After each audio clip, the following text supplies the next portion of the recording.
All right, everyone, welcome. It's another 90 Day Fiance chat. This time it's 90 Day Fiance the Other Way, a spinoff of the original 90 Day Fiance's reality show that follows couples, one person from the US, the other from another country, how they navigate just everyday relationship issues on top of cultural differences, language barriers, and trying to get that 90-day visa so that they can be man and wife and get those nuptials in. All of those legal implications and ramifications, and learning all of those things, the time, the effort, the money, all of that. It's 90 Day Fiance, and this spinoff is The Other Way. Now let's get into these couples. James and Tata, they had an epic wedding. It was very unique, especially when it comes to an American wedding. It was different in a number of different ways, and James will tell you he wasn't sure what to expect. He was talking about his outfit where his man chests were out, but he didn't use those words. He said he felt a little bit awkward, but he saw his wife, Tata, and well, they were already married in the US, but they're having this special wedding in her country. Their issues have been he's not sure if he wants to have kids. She's not able to stay in the US because of her health issues. He had to move to Indonesia, but the money's not looking right as he's moved over there. But they are having this extravagant wedding planned by her parents to solidify their love and their relationship there in Indonesia. So all the problems are pushed to the side, and we just get to see this beautiful wedding, a wedding that may be different than what you're used to seeing. But that's one of the things I like about this show is it takes you to different places, to different cultures, and lets you kind of get a glimpse into that. And James definitely seemed like a fish out of water at this wedding. He had a lot of little things to say, but honestly I do feel he does love Natalia. He doesn't know the plan. Most weddings, he says, has a dress rehearsal. It was just no, you just walk in and things happen. So one thing that was different, they walked the aisle together. Instead of the wife coming down the aisle to be given to the man, both of them came down the aisle together, and they sat with her parents in front, looking as if they were royalty. And he was talking about wearing his high heels, and they were some tall looking heels on his shoes. So he had on high heels, his man chest were out. Again, he wasn't feeling quite comfortable, but I liked the look of Tata, and it's considered Javanese, and it definitely appears to be maybe Chinese or Japanese inspired with her makeup. And I know Indonesia is an Asian country also. To me, they appear to be more on the Indian side, but the wedding had, I feel, a bit of Indian and some of Asian themes, such as maybe Japanese and Chinese as well. And again, it's called Javanese. So their wedding's a little different. Again, they both come up to the parents and they get the blessings from their parents. They feed each other while they're sitting up there. I think it's vegetables and rice, and that represents them doing everything together as they feed each other. James wants to know, where's the cake? He would prefer to feed her cake, but he has to settle for rice and vegetables. There's no kissing the bride. Physical affection is considered private. And as it continues on and on, he's confused, like, how do we seal the deal? How do we know when this is completely done or official? Then they sit down, and well, actually they look like they visit with the family a bit from the parts that we see. I don't know if it's all in regular order, but the sister, I believe her name is Angel, apologizes for, putting out rumors of bad information about James and not being happy the fact that he basically, she feels, took his sister away. She apologizes. She says, I guess the wedding kind of made her see, okay, he's really serious.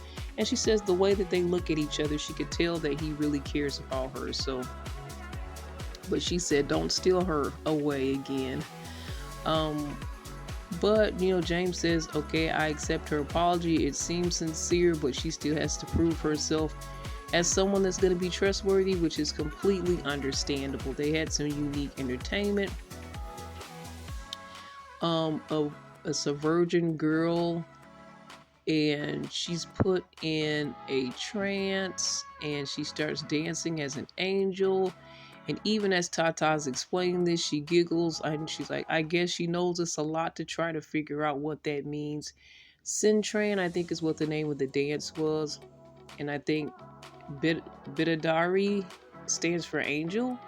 I tried to take some notes, guys.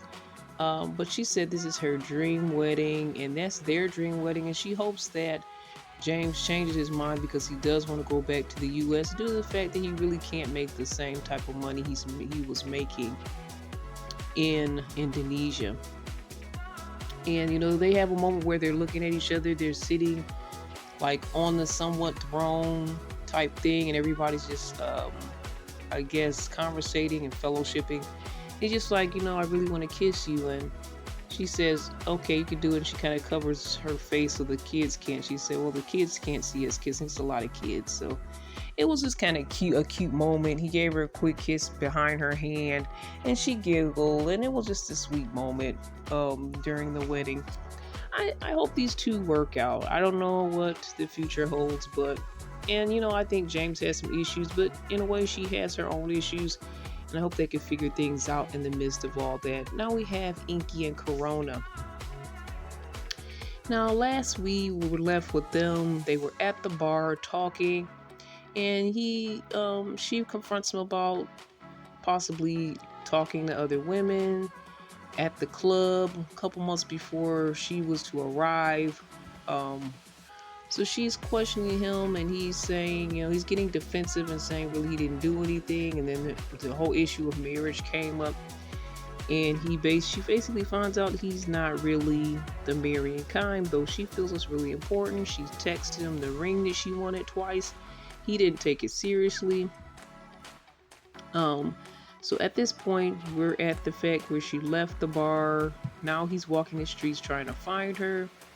And he claims, she created a reality that he wasn't aware of. He didn't realize that marriage was such a big deal for her, and that's where she was trying to head with things. It's only been 5 months. And, he looks, and then he stops and says, since she's gone, I'm gone. I'm going to go home. So he went home.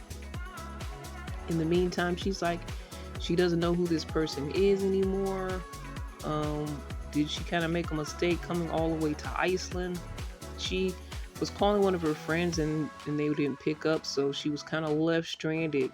But she decided, I want to stay at a hotel anyway. I don't want to go back to Inky's house and sleep in the same bed with him because these issues are too big. It's not feeling right. She realized that he doesn't value marriage as she does. And as much as she's an unconventional type of woman, she still believes in the sanctity of marriage and marriage being forever. So the next day, he shows up at the hotel, he's sad, confused, disappointed in himself. He's, apologizing. And she's like, well, where's the flowers? He didn't bring a peace offering, but he came. And he's like, I'm sorry for my actions and all of this. And he was again talking about his friends and how they don't even get engaged, and they've been together 8 or 9 years. She says, well, that's fine for them, but if that's something you think I'm going to do, you're with the wrong person. We talked about kids. Did you think I was going to just have kids with you and not be married? So all these issues were brought up that probably should have been brought up earlier within the relationship. But sometimes it takes an event kind of calls us to open our eyes and to see, really what's going on. And I think it even allowed him to see, how serious marriage was for her. So he's like, please be patient with me. Again, this is my first serious relationship. And she's like, well, I don't know if I'm able to have him play emotional catch up while I'm at already at this level, and he's apologizing. He's saying he's all in, and she's saying she's really all in, but there's things that he's saying at this point that he didn't say before. She feels like he's being forced. He's just trying to say these things to keep her around, keeps calling her babe. And I really like the way that she was just like straight up, I don't know if I believe you. Like, if you've ever been sweet talked by your partner, you guys got into an argument, a lot of times because you care about this person and you want to hear those words, you embrace those words and you accept that apology, probably until they do something again to take away your trust. But she straight up said, you know what, I don't even really know if this is really you. And he said he was again disappointed, upset that she wasn't taking his word.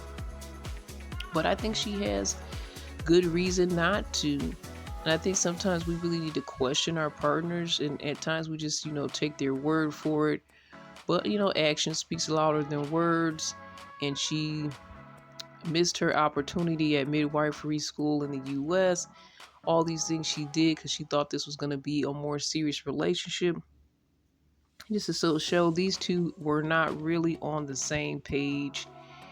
And it may be a detriment to her on some level. She can always get back up on her feet and maybe find her way back to midwifery school. I'm not sure the process she would have to go through, but I don't know if I'm really rooting for Inky and Corona. It may be that they're just a mismatch, and I feel like maybe Corona is wise enough at this point to see what's going on.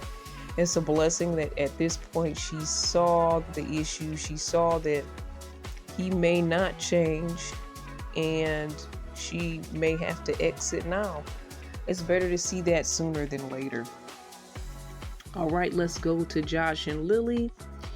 Over dinner, they talk about their issues, and she points out that, when Josh is put in the corner, he blames others the way he treated her daughter. He becomes defensive. He said, well, he felt ambushed, but he said that he felt that there has been growth between them since he's gotten there, and hopefully their relationship can just get better. They want to do the wedding tomorrow.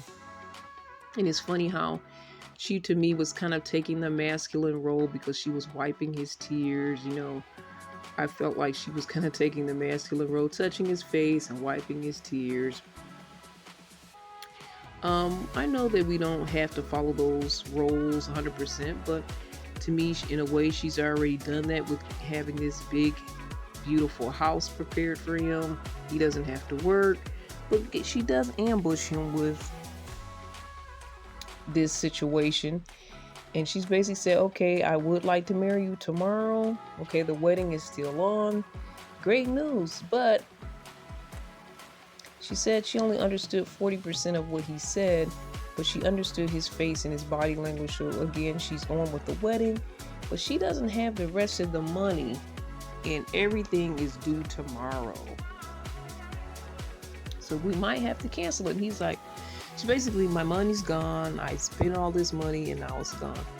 So he said, I'll try to pay the remaining balance because I don't want us to not have this wedding. We put all this out here. But, he can't transfer American money that quickly. It can take days for that money to go through. And they're not sure if the payment will be accepted. So it's a last minute transaction. They go to the wedding hall. Is a beautiful, majestic scene. It looks like maybe old China or something of that nature. There's dragons. It's just a beautiful setup. It just looks like an epic Chinese theater with food and all of these things and amenities. It looks amazing. And I feel like maybe she should have got something she could afford a little bit more, the big house and the big wedding. I don't know. But she said, no, I'm trying to test Josh and see if he's going to have my back on this. And he did try to have her back. But it looks like a castle, basically. So what she owes is almost $5,000. He's gonna try his credit card. She only paid 30% of the full amount, and $5,000 is owed. And the person that's running this hall has never been through this. So they're praying that the card goes through. And sadly enough, the card didn't go through. So I don't know what they're going to do for this, but it's kind of messy. I mean, for one, these last minute things, I mean, it's a great cliffhanger for a show, but for this to be my life and my wedding, I wouldn't be happy with that scenario. I wouldn't be happy with the fact she didn't communicate until her partner, hey, I owe $5,000 and it's due tomorrow. I mean, she should have told him that maybe like a week in advance, and maybe she didn't know, maybe she thought she was going to have the money. But I think you can kind of tell if you're going to be $5,000 short. That's not a small amount of money. If it's looking that way, then you could have gave him a bigger heads up. I do like the fact that he's like, I do have a little bit of savings and I can try to pay for the rest of this. And he gave it his best effort. But to me, it's very red flag that things are going the way they are. She so-called promised to take care of him, but she really doesn't have the means to take care of him. She's always kind of throwing it in his face. At this point, this is the first time I've ever seen her come short to this level. And I know she's kind of complained about the fact that she has to pay for everything. But this is like a big ticket item and a big deal for her not to be able to show up for that. And it's very understandable that she can't, but the communication of just, hey, let him know that you don't have the money. The next day, the 20 people that are supposed to be coming, it's going to be quite a disappointment and letdown for their marriage. I mean, it's already setting the stage for what their marriage is going to look like. Canceled, basically. Money's a huge issue for them. Maybe they need to live below their means. Maybe he should, ask her to I don't know, because that house was really nice that she put together. I don't know if he can ask her to sell the house. That might be too much. That's something that she doesn't want to do, but they're really going to have to figure their finances out, because that was kind of a big deal. And the fact that his card didn't go through and it's crunch time and it's last minute, that's crazy. I really am not sure what's going to happen next time, but I'm excited to see how they're going to handle this. And if they can make this work, it'll show a lot for their marriage. If they can make this big issue work, I think their marriage can last. Their marriage can take some big hits if they can take this big hit and turn it around. I mean, I don't know what they're going to do. Are they going to still be able to get that venue? Do they need to go to a smaller venue? Do they have other options there? Like, what does she need to do? What does he need to do? Yeah, so it's a lot. I feel like the communication's not there. The finances are an issue. I don't even know if they should really go forward, honestly, to be honest. What are your thoughts, comments, questions? Connect with me. Email me at cbiztv@yahoo.com. That's cbiztv@yahoo.com. What do you think about these couples, their issues, their problems? Can they work this out? Should they work this out? What are your thoughts? Let's talk more about it. Faith, love, and trends right here on CBiz Media. This is Irene. All the best. God bless.